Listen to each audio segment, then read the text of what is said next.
إن الحمد لله نحمده ونستعينه ونستغفره ونعوذ بالله من شرور أنفسنا ومن سيئات أعمالنا من يهده الله فهو المهتد ومن يضلل فلا هادي له وأشهد أن لا إله إلا الله وحده لا شريك له وأشهد أن محمدا عبده ورسوله صلى الله عليه وعلى آله وصحبه وسلم.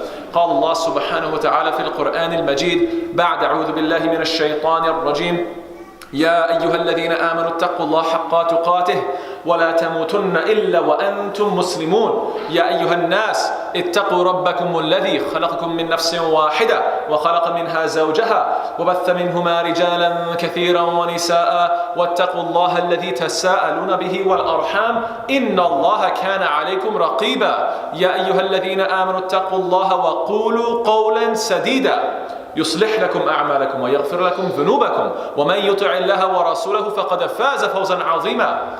أما بعد فإن أصدق الحديث كتاب الله وخير الهدي هدي محمد صلى الله عليه وسلم وشر الأمور محدثاتها وكل محدثة بدعة وكل بدعة ضلالة وكل ضلالة في النار ثم أما بعد. The Prophet صلى الله عليه وسلم has a very fascinating hadith mentioned in Tirmidhi. It's considered a sahih hadith. لا تقوم الساعة حتى يتقارب الزمان فتكون السنة كالشهر والشهر كالجمعة وتكون الجمعة كاليوم ويكون اليوم كالساعة وتكون الساعة كالضرمة بالنار. The Prophet says the hour shall not be established until time is constricted, and the year is like a month, the month is like a week, the week is like a day is like an hour, and the hour is like a flash, a flare, a flicker of the flame. Just like the blink of an eye. The flickering of a flame. What does this hadith imply? It's a very deep hadith, and there's many different ways to understand it. The first one that I'd like to share with you is that the Prophet ﷺ is talking about a physical transformation of time. And this could either be understood in one shot or gradually.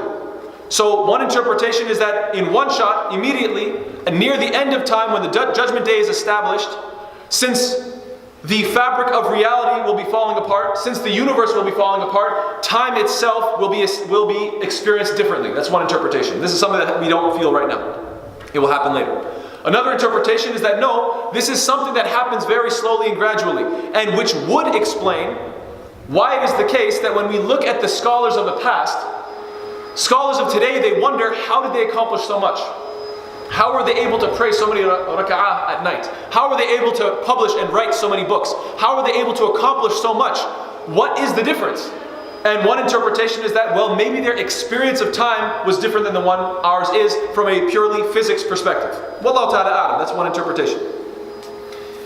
Another way of understanding it is that it's due to the advancement of technology. The Prophet ﷺ is describing the constricting of time is the fact that we have means to shorten what would normally take a long time.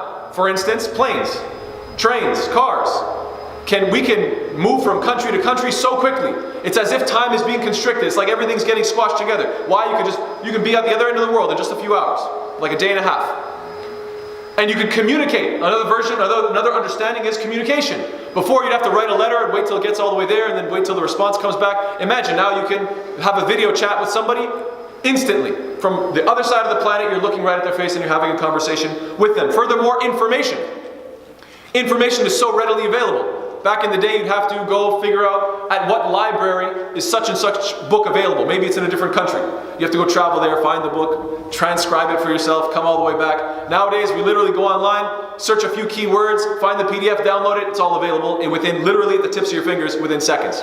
So this is one interpretation. And what's fascinating about this interpretation is that it is combined with the concept the Prophet says, لا تقوم الساعة حتى يقبض العلم. The hour will not be established until knowledge is removed. And what's fascinating is that you're combining two ideas. One, the idea that information is so available, and two, that people are so ignorant. And you would think that if the Prophet ﷺ is going to make such a prediction 1400 years ago, that such a bold prediction would turn out incorrect. And yet, subhanAllah, because it seems to be contradictory. Why would knowledge be available and people be ignorant? Doesn't make any sense. And yet we live in times when that's exactly what you find. You find the widespread availability of information. You have all the books at your fingertips, and yet people choose to instead indulge in nonsense information and gossip and whatever entertainment is available, and they remain ignorant despite the fact that we live in a time where information is so incredibly available that it is truly miraculous. And it's amazing that the Prophet ﷺ predicted these two coming together, these two qualities coming together. The third interpretation, which is perhaps the most popular, what does it mean that a year will be like a month? What does it mean that a month will be like a week, and a week will be like a day, and a day will be like an hour, and an hour will be like the flickering of a flame, just like a moment? What does that mean? It is talking about barakah. It is not talking about it from a physical perspective, but just, not hissi but ma'nawi, just from a way that you can interpret it, in the sense that people don't use their time well. People waste so much time that they feel like the benefit of an hour was like just a moment. The benefit of the whole week, they look at their whole week and they say, how did I spend it? Really, the amount of benefit that I got from that week could have been squeezed into 24 hours, like a day. The benefit, when we look at, especially now that we're now just entered into 2019, you look back at your year and you look at how many ways did you benefit from this year. And you realize that, well, I did a little bit something here and a little bit there. I read a few pages here. I tried to do something there. I tried to help somebody out here. And then you try to collect all the different moments where you did things that were truly remarkable, truly good. Fi sabilillah. Your sincere intention was for the sake of Allah. And you might realize that in that whole year, really the amount of good that I did, it really added up to about a month of actual hard work. And so this is what it's talking about. The idea that we are lacking barakah. We're lacking blessings in our time. We are ignoring all of the opportunities that we have in front of us. And so as a result of that, we're not profiting from our days, and it feels like they are fleeting away from us. And in that sense, does not apply to everybody. It applies to the masses. And we know the maxim, al-hukmu lil-ghalib, that usually when the Prophet ﷺ is stating something, it could be that this is speaking about the generality and not the specifics. In other words, most people, they feel like a week goes by and they've only profited a day. Most people feel like an hour's gone by, they've only profited a moment. It doesn't mean each and every single person. And we hope that is the case. Why? So that we could be of the few that work hard and benefit from our time for its true value. The Prophet ﷺ says, "Burika li ummati fi bukuriha," that my ummah is blessed in its early morning. We've all heard the maxim, I'm sure, the age-old adage, nothing good happens after midnight, right? I'm sure we've all heard this before. How many people stay up later than midnight telling themselves, no, I'm going to study, no, I'm going to do something useful, no, I'm going to do something, and their productivity gets reduced so much because it's late and your brain isn't functioning at full capacity. Your productivity gets reduced so much, you're working at 10%, 20% capacity, so you're wasting lots of time and getting very little benefit, and then what happens? You go to bed late, you wake up late, and then all day you're playing catch up. You're trying to catch up with your day. Oh, I'm late for this, I have to hurry up. And so all day you're rushing, trying to get through your day, trying to catch up to all the things that you missed throughout that day. And no matter how hard you work, you feel like there's no barakah in your time. Why? Because you stayed up late, you woke up late, and so now nothing gets truly accomplished. And the things that do get accomplished, you feel like you're getting them done just by catching up and barely making it. Barely getting any benefit from the day. We need to be the type of people that listen to the advice of the Prophet ﷺ. Burika li ummati fi bukuriha. My ummah is blessed in its early hours. Be the type of people that have taqwa of Allah subhanahu wa ta'ala. Wake up early and try to take advantage of every single hour. Don't waste a single minute. What does barakah mean? Many people say blessing. Well, what does it mean to be blessed? Right? You could go a little bit deeper, even in the English. What does it mean that you're blessed?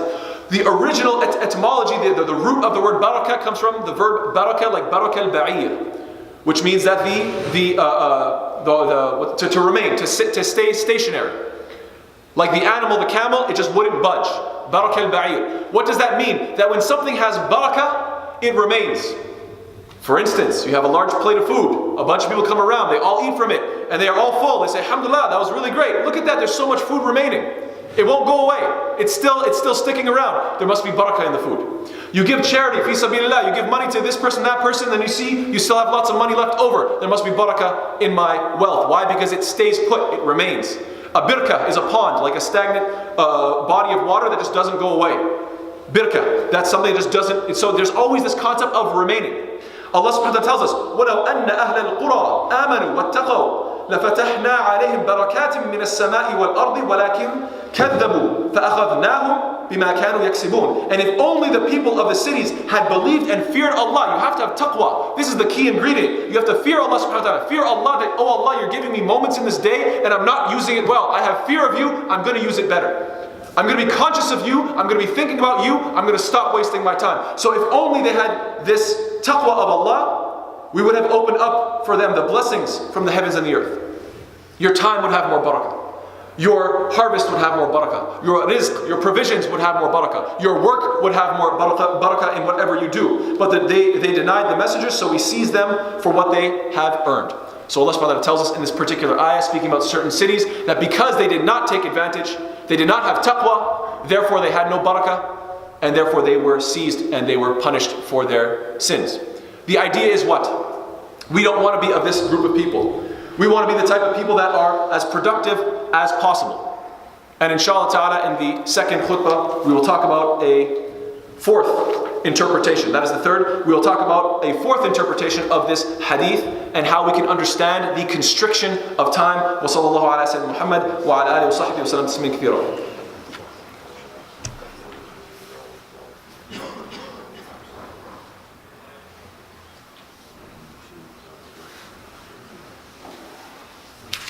Bismillah walhamdulillah wa salatu wa salam ala rasulillah. So the first method of understanding is what? That time is physically reduced from a physics perspective. The second interpretation that I was offering is that time is reduced and constricted because we have the means of communication and the means of transportation, and everything therefore can happen so much quicker because of the access of information. The third interpretation was that the blessing, because of the widespread sin, because of widespread evil, people don't benefit from their time, so it is as if the moments that go by, they're only receiving very little profit from those moments of their time. There is now a fourth interpretation, which is that when time gets reduced, and when people experience time in such a way where it's all crunched together, you don't find any difference between the child and the adult. This is one way to understand this. And this is truly fascinating because this is not just the opinion from certain interpreters of a hadith and certain scholars, certain ulama. Rather, you can even take a look at a book by Neil Postman called The Disappearance of Childhood. Fascinating book. It's not too long of a read either.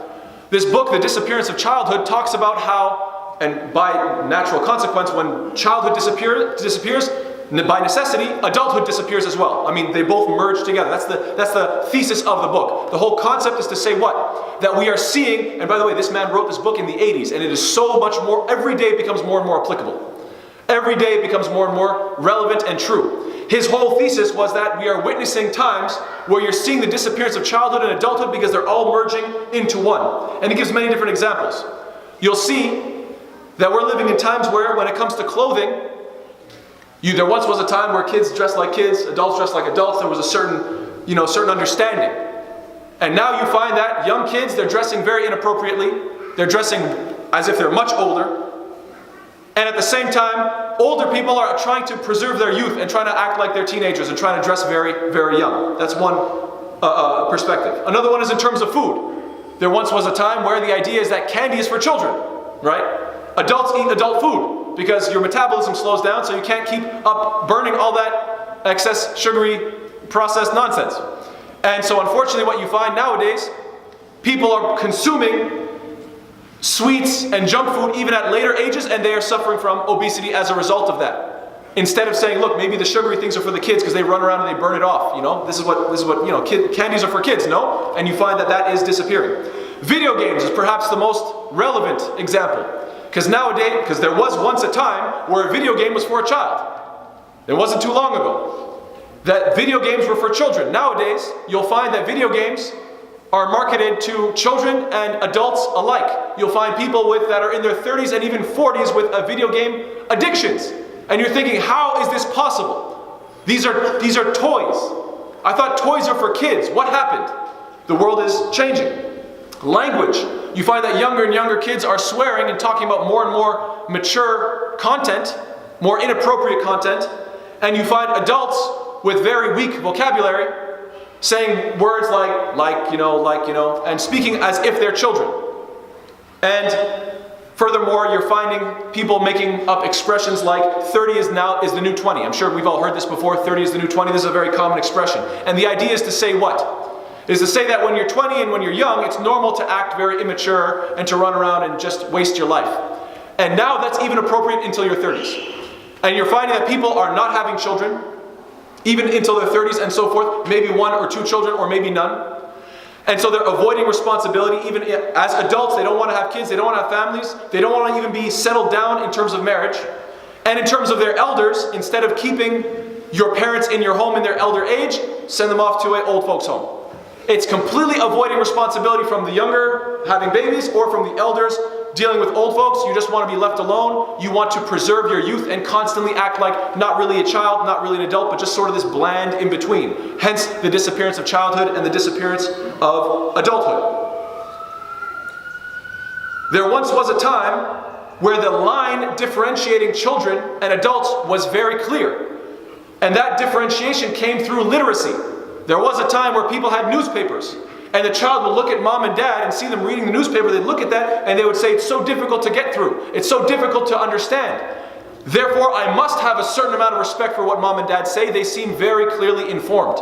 Nowadays, everything is through the screens, television, internet, and so forth. And so what this does is, literacy has been replaced with videos, and videos have been simplified to reach the largest audience.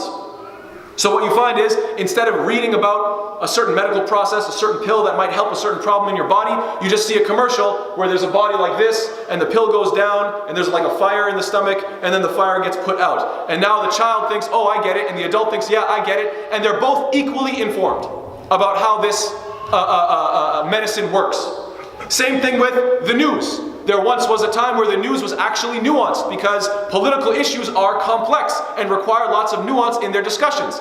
Instead, they're simplifying it so that the lowest common denominator can understand it, and now basically you turn on the news, these are the bad guys, these are the good guys, that's all you have to know. As simple as possible. And so now you have the child and the adult both consuming this information, both thinking they're informed when they're not, and the child has no reason to think that the adult has any superior information because they both can understand this very basic, simple equation. So why should I respect mom and dad? They watch the same information as I do. It's like for kindergartners. It's so simple, it's for children. Education. When you talk about issues of psychology, sociology, again, people used to read about these things. Now you have Dr. Phil. Simple as it gets. Oh, you're being mean, you're being nice, and then everybody watches it and everybody thinks they're an expert. What are the dangers of simplifying information to this point with videos instead of with reading? The problem is when people don't read and they watch all this, they consume information that's so simplistic, they develop this ego, this narcissism, this complex where they think they're informed when they're not. In Arabic, it's called al-jahl al-murakkab, compound ignorance. See, it's one thing to be ignorant about a subject, but to know you're ignorant. Look, I don't know this subject. I don't know what that is. But it's worse when you don't know and you don't know that you don't know. As in, you think you get it. You think you're an expert. And for those of you that want to research this topic more, you can look into the Dunning-Kruger effect. The Dunning-Kruger effect is well known. It's the idea that the people that are the most ignorant about something usually have the most confidence. They think they're experts.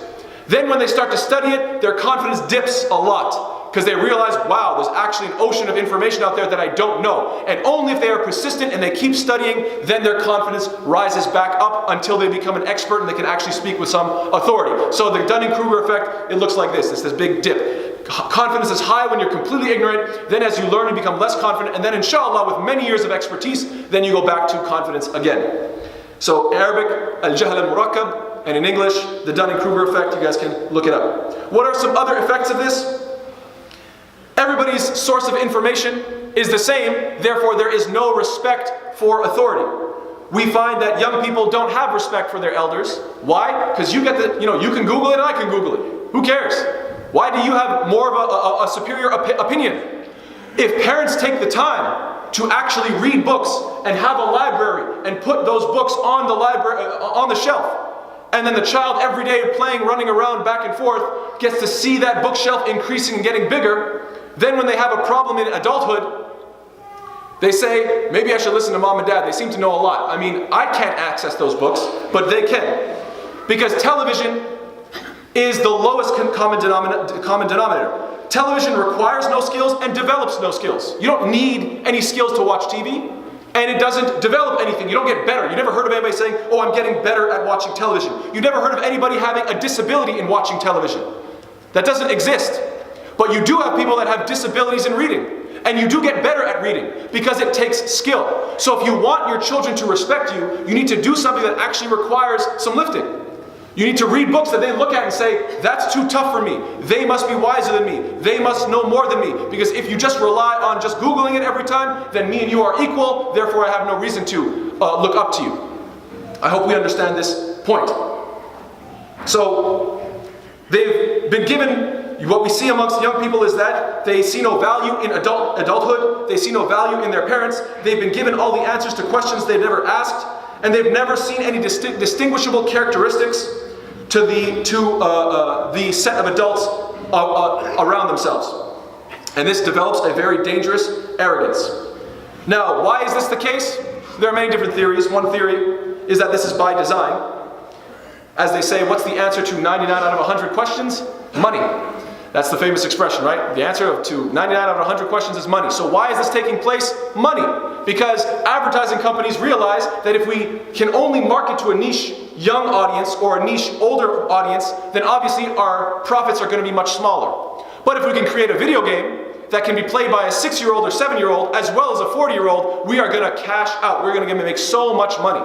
Yes, perhaps in the process we are blurring the lines between adults and children. And yes, perhaps that is taking steps towards the destruction of society. But hey, guess what? We are rich. At least we're rich. That's good enough. So this is a very, very dangerous reality. And we need to be aware of this effect that's taking place on children, and instead of blaming them and getting just mad at them, why do they seem so arrogant? Why do they think they know everything? Maybe we need to ask ourselves and look to ourselves and say, well, how can I be part of the process to demonstrate to them that my knowledge is superior? How can I show them that I don't just consume the same media that they do? That there is a superior method of taking the time to actually study a subject, to become professional in a subject, to not waste any time, because oftentimes what we do is we waste a lot of our time, and then we quickly do a quick research to get the answer to something, and then we think we're informed. And the kid says, I can do that too. But if you stop wasting your time and put more barakah and blessing into your time by having taqwa of Allah subhanahu wa ta'ala, then inshallah you'll actually research something thoroughly, and then the child will see that there is a qualitative difference between themselves and yourself. I'd like to close with a very beautiful quote from Sufyan ibn Uyayna rahimahullah. He has a very beautiful quote. He says, أول العلم الاستماع ثم الفهم ثم الحفظ ثم العمل ثم النشر. Allahu Akbar. He says the first step towards knowledge is listening, then understanding, then memorizing, then acting upon it, and then fifthly, then you can spread it and teach it. An-nashr, a-tawzi'. Now you can teach it to others. This is something that is greatly lacking. This attitude of slow development, of incrementalism, of realizing that knowledge, in Islamic knowledge or any other knowledge for that matter, it has to come gradually. You have to take your time with it. You have to stop wasting your time and truly invest yourself in a given subject so that you can actually understand it from multiple perspectives. And I hope that today was an example of this, because I purposefully chose a hadith that I could demonstrate from 4 different angles and show you just how embarrassing it would be if somebody were to open up a hadith book, come across this hadith, and start sharing it with everybody else and saying, oh, this is what it means.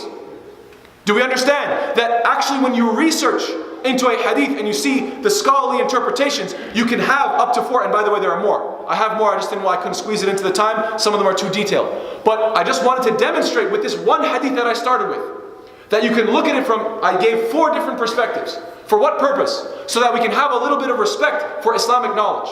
So that we can recognize that, wait a second, instead of just quickly Googling something, grabbing something and saying, oh, this is what it means.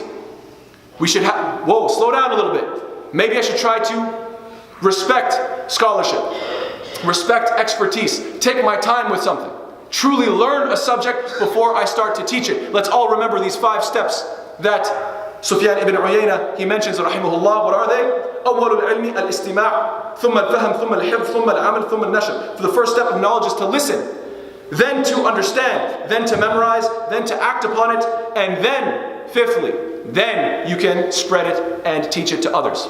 May Allah subhanahu wa ta'ala make us of those who listen, who understand, who memorize, who act upon good knowledge, and who spread it. Ameen ya Rabbil Alameen. Allahumma hadina fi man hadayt, wa afina fi man afayt, wa tawallana fi man tawallayt, wa barak lana fi ma a'tayt, wa qina sharra ma qadayt, fa innaka taqdi wa la yuqda alayk, innahu la yadhillu man walayt, wa la ya'izzu man adayt, tabarakta rabbana wa ta'alayt.